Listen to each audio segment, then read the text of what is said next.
for more than 30 years and is now creating her own spiritual-based business. I love that.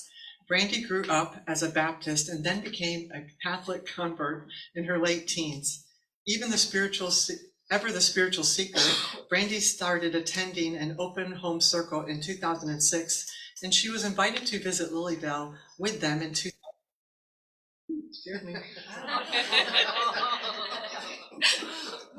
Whoa. Over the next decade, she continued to struggle with reconciling her spiritual experiences with her religious beliefs. After completely writing off all organized religion, she returned to Lilydale for a brief visit in 2018. This in turn led to another visit and discovering Lilydale Blog Talk Radio. And after months of listening to all the podcasts, Brandee realized that spiritualism would be a good fit for her. In the spring of 2019, Brandee started attending the Friday Night Circle with Reverend Judith Rochester and continues attending today now with Celeste Elliott. Brandee is a member of the Church of the Living Spirit and one of our ordained ministers in 2021. Brandee volunteers as a minister on call through the church and is a mentor for our 2026 ministerial students. During the Lilydale summer season, Brandee can be found reconnecting with friends, attending events, assisting with workshops and the Women's Day events, and serving at the Healing Temple. Brandee continues to learn and grow as a medium and enjoys studying all things related to spiritualism in Lilydale. And if you were around this summer, you saw Brandee everywhere. Yeah. Brandee was everywhere. You know, you could see her, and that's why we posted it. Everybody loves her. You're speaking today. Everybody loves her. She has such a beautiful, gentle, wholesome spirit and genuine. And that's what I love about you. And I remember when you talked for church the first time, you were an excellent speaker. And I'm so happy you're speaking again for us today, Brandee Todd.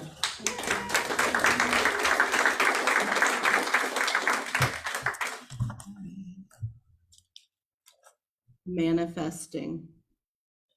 The meaning, attempting to attain something desired by thinking about it and focusing upon it with what I would add, deliberate conscious thoughts and deliberate conscious intentions. Who here wants to learn more about manifesting more good into their life? Oh yeah, there we go. Who wants to know more about co-creating their lives with loving Creator and with infinite intelligence? Now that I have your attention, okay, a disclaimer, I am not an expert at manifestation. I do, however, consider myself a student of it, and I am still discovering its secrets. To quote our beloved Andrew Jackson Davis, I do not promise to believe tomorrow exactly what I believe today, and I do not believe today exactly what I believed yesterday. I expect to make, as I have made, some honest progress within every succeeding 24 hours. So it might be interesting for me to return to this lecture a few years from now and to see what else I may have gleaned from my experiences. Also, I want to extend to you all my sincerest personal apologies. My lecture today will not be about manifesting the winning lottery numbers for next week, but it also won't be about a complicated ritual that you need to repeat for 9 days straight without stopping. Today, we are not thinking about grandiose gestures. We will be focusing on smaller, more ordinary ones. I want to look more philosophically at manifesting, to look at it in simpler ways, to look at ways that are more easily incorporated into our daily lives. I want to share with all of you what I currently know to be true about manifesting more good into my life and into the lives of those around me. Over the past 5 years, I have amassed a personal collection of phrases and actions that can be used to bring about positive change. They can be used randomly, spontaneously, and no one has to know that you're doing any of these things. There are also no rules as to how you use these suggestions. So please take what resonates for you and feel free to leave the rest. Let's first look into intentions I have learned to put into practice with relationships and with interactions with other people. These statements that I used are referred to as treatments by Florence Scovel Shinn.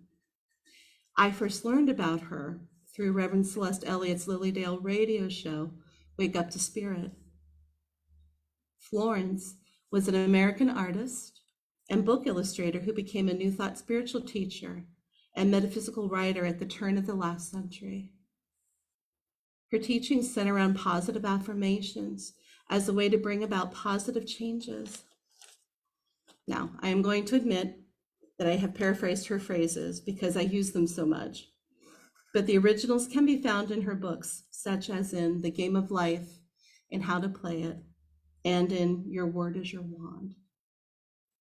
One I do use frequently is, I am now aligned with love with this person or persons, and the divine idea, the divine mind now comes out of the situation. My favorite one though, and this will sound familiar to many of you, is may the God within me meet the God within you, or as I like to say, all y'all, for the greatest, highest, and best good of all involved. When we pray this, when we use this intention, we are asking to encounter the person or persons around us on a soul level, and we are asking their soul or souls to do the same with us. Now, I can hear some of you asking, what does this have to do with manifesting? What this does is it invites the divine into the interactions that we have with others. It does not interfere with free will. It doesn't necessarily make it easier with others or ourselves either. We are human and we are gloriously imperfect. But I believe it helps us to connect to our true nature, and it opens us up to the possibility of better interactions with one another. We are manifesting something good. One time, I experienced what I consider to be a miracle using this treatment. I am a former radiologic technologist, and I worked in both X-ray and CAT scan. Late one night, the ER had a really bad trauma coming in. I was in CT, and emergency called down to tell me to get ready because life flight was on their way to get the patient. He came into my scanner room on a backboard with cervical spine collar, and he was agitated. Now, to perform a viable CT, our patients need to hold still. If they are unable to hold still, there are techniques we would use that include trying to time the scanning when there is minimal movement of the person, or to try to obtain enough clear images through multiple scans. And with critical patients, you have to move quickly and strive to have the best images possible. I first tried talking with this person, and I attempted to soothe him and comfort him. I soon realized I was unable to reason with him. Feeling resigned to his restlessness, I made certain he was safe and secure on the CT table, and I went into my control area. I dimmed the lights in the scanner room, hoping the dim lighting would help him relax. And then it came into my mind to try this treatment with him. I had just started working with it with my loved ones and coworkers. I had nothing to lose. Internally, I implored, may the God within me meet the God within you for the greatest, highest, and best good of all involved. And I waited. I watched in amazement as he slowly, visibly relaxed. I observed that his vitals were still good on the monitor, and I acquired my 12-second scan of his head and his neck. The images were clear, no blurring, no motion on them, and he was positive for a skull fracture. And we were able to ship him out in a timely manner. I can't prove that it was Florence's treatment that brought about that result, but I was filled with wonder and gratitude for what occurred that night. Another New Thought author and lecturer's works I use are those of Bob Proctor. He is widely known from the famous 2006 movie, The Secret. One popular affirmation that he created states, "I am so happy and so grateful that," and then you fill in the blank with a particular intention or intentions. So the example I'm going to use today is an intention for a new Motorola Razr phone. My current one is having occasional snits, conniptions, and hissy fits. So of course, I made this affirmation my own by adding two other phrases. I don't know how this happens, but I am so happy and so grateful that I have a new Motorola Razr phone. I am glad I own this phone, or a phone that is better for me. Now, this initially is requesting a specific outcome, in this case, a new phone. But once again, notice the openness with the phrasing. Notice the openness at the beginning of it. I don't know how this happens. I don't need to know how this happens. And the openness at the end of it, or a phone that is better for me. This unleashes an infinity of possibilities as to how and what kind of phone that is perfect for me manifests into my life. I don't need to know how it comes into my life. Perhaps infinite intelligence recognizes there is another more perfect phone for me at the perfect price out there somewhere. And I'll keep you posted once I get it. All right. Now, let's talk about manifesting in your everyday, ordinary life. Let's take a moment. I want each of you to think about one favorite item. Everybody has a favorite item. It could be anything that gives you joy to use or joy to own. It could be that special spatula, the one that perfect angle to get the flapjacks out of the pan and doesn't scratch it, or a favorite coffee mug that is just the perfect weight in your hand and you love the texture and the color, a wonderful drill that can go through anything like butter, or a beloved pair of shoes that are not only classy but comfortable and you just feel good wearing them. Okay, so I'm going to recommend to you that the next time you see or use that treasured item, contemplate for a moment. Think about the idea that you have already manifested something so perfect into your reality. It might have been a gift. Maybe you found it thrifting, or maybe you saw it online and just had to buy it. However you received it, you still manifested something good and something useful into your life. This is still co-creating with loving Creator. Let's take this one step further. Say that you're peacefully sipping a hot beverage out of your favorite coffee mug. You're sitting by the kitchen window where the morning light is pouring in, and you can hear the sing-song of the birds and the wind playfully rustling through the leaves of the trees. And in this quiet moment, before the busyness and craziness of the day falls upon you, you feel content. I propose a simple phrase for moments like this. Thank you. More, please. Now, who is this you? Infinite intelligence, divine spirit, loving Creator, your own higher self, your own higher power, the God of your own understanding. The name doesn't matter. What matters most is the positive emotion being experienced with the statement of gratitude, followed by the petition for more of this goodness. I personally use this one quite often throughout my day. I whisper it to the universe when I'm visiting with loved ones, and we're having such a wonderful time talking and laughing and eating together. I will think it when I'm driving and a song I adore comes on the radio and I turn that baby up and I kick open my sunroof as I'm flying down the highway.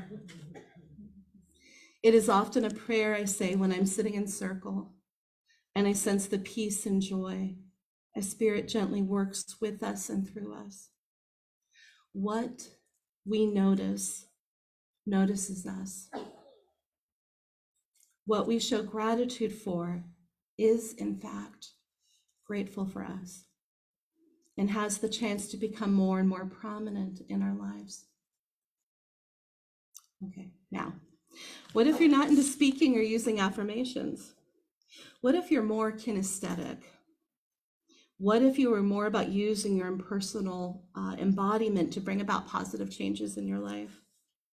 We do know that activities such as exercise, yoga, and dance are able to bring about deeply healing and lasting changes in our bodies and in our surroundings. And these are beautiful things to engage in. But what if you don't have the space or the time or even the health to do them? Let's scale this down to activities you can do almost anytime, anywhere, to change up your energy patterns, letting the divine into your life through simpler, more ordinary means. As humans, we tend to be creatures of habit. We often go through the same motions over and over again.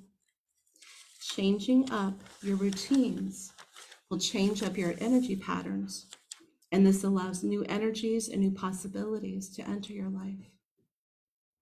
Now, these suggestions may sound silly, bear with me, but when performed with intention, they can be quite powerful. One thing I recommend is using your non-dominant hand when it's safe to do so, okay? And if you happen to be ambidextrous, you do you, and just feel free to mix it up, okay? Now, I am right-handed. Occasionally, I will deliberately use my left hand to do such things as brush my teeth, hold a cup of tea, pet a cat, with this intention of mixing up energies for my greater good. When I'm driving in an all too familiar place like my hometown, and I have the time, and I know I can't get too lost, and if you know me, I can get lost just about anywhere, but I will purposely say, make a left turn instead of my normal right turn to return home from the grocery store. This brings me out of driving on autopilot. I will go down a street that I'm not as familiar with. I might find a new store that I didn't know about before and get to see what's inside. Or I might see a very different way of landscaping in somebody's front yard. I might discover something I didn't know existed and find out that I like it. This will gently compel me to not only see my drive home, but also see myself with new eyes. Actions like these change us in subtle ways, even if we're not aware of anything happening. We are gently opening ourselves up to new possibilities. We are co-creating with loving Creator. We are essentially redesigning our lives with the divine architect. Our 8th principle here at Church of the Living Spirit affirms, we believe in personal responsibility and that each individual creates their own reality according to natural law. As co-creators with loving Creator, we do our best to take personal responsibility in our lives. We can do this with deliberate intentions, with grateful affirmations, and by mixing up how we interact with the physical world. My current understanding of the phrase to love means to want and will the good of others and to want and will good for myself. Consider these playful, somewhat whimsical approaches I presented today to you as simpler ways to be open to manifesting more love, to be open to manifesting more good into your lives. Let yourself be pleasantly surprised by infinite intelligence, by divine spirit. Let yourself be a loving co-creator of your life with loving Creator. And I will end it with this. Thank you. More, please.